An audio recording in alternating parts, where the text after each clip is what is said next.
윤석열 전 대통령이 청구한 구속적부 심사가 서울중앙지방법원에서 진행 중입니다. 네, 현장 취재기자 연결해서 자세한 내용 알아보겠습니다. 진기훈 기자 전해주시죠. 네, 내란 특검팀이 마련돼 있는 서울고등검찰청에 나와 있습니다. 오늘 오전 10시 15분부터 서울중앙지방법원에서 열리고 있는 윤석열 전 대통령의 구속 적부심사는 점심 식사를 위한 한 차례 휴정 이후 지금은 오후 신문 절차가 진행되고 있습니다.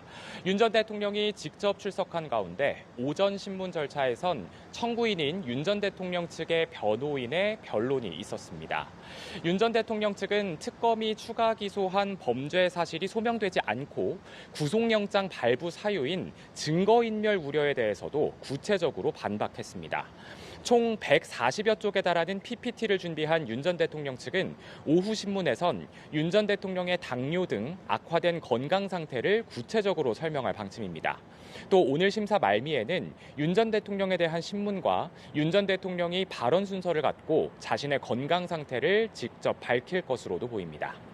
윤 전 대통령은 구속 이후 건강상의 이유를 들며 특검의 출석 요구에 거듭 불응해왔고 내란 우두머리 형사재판에도 불출석한 바 있습니다. 특검 측은 박억수 특검보와 조재철 부장검사 그리고 3명의 검사가 출석해 100여 쪽 분량의 PPT를 통해 구속 유지 필요성을 주장합니다. 박지영 특검보는 윤 전 대통령에 대한 구속이 계속 필요하다는 취지의 100여 쪽 분량의 의견서를 어제 법원에 제출했고 서울구치소로부터 윤 전 대통령이 거동에 문제가 없다는 답변을 받아 구치소에서 받은 윤 전 대통령 건강 상황 자료를 오늘 재판부에 제출할 거라고 설명했습니다. 재판부는 신문 종료 이후 24시간 이내에 석방 여부를 결정합니다. 네, 순직해병특검팀은 오전부터 임성근 전 해병대 1사단장과 국민의힘 이철규 의원에 대한 압수수색을 진행했죠. 네, 그렇습니다. 순직해병 특검팀은 오늘 오전부터 임성근 전 해병대 1사단장의 자택을 압수수색하고 있습니다.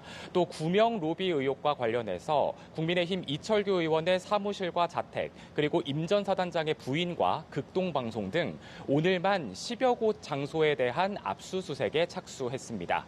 정민영 순직해병 특검보는 오늘 브리핑에서 임 전 사단장과 그 주변 인물에서 시작해 윤 전 대통령 또는 대통령실 주변 인물까지 구명 로비가 연결된 정황을 확인했다고 밝혔습니다.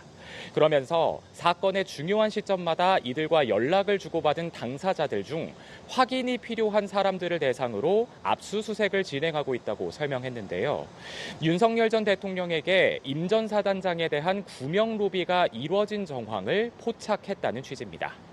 또 참고인 신분으로 이루어지는 이철규 의원의 압수수색에 대해선 2023년 해병 순직 사건 당시 전화통화와 메시지 내역 중 문제가 되는 시점이 있고 사건 관련자들과 연락한 정황을 확보해 압수수색 영장을 발부받았다고 밝혔습니다.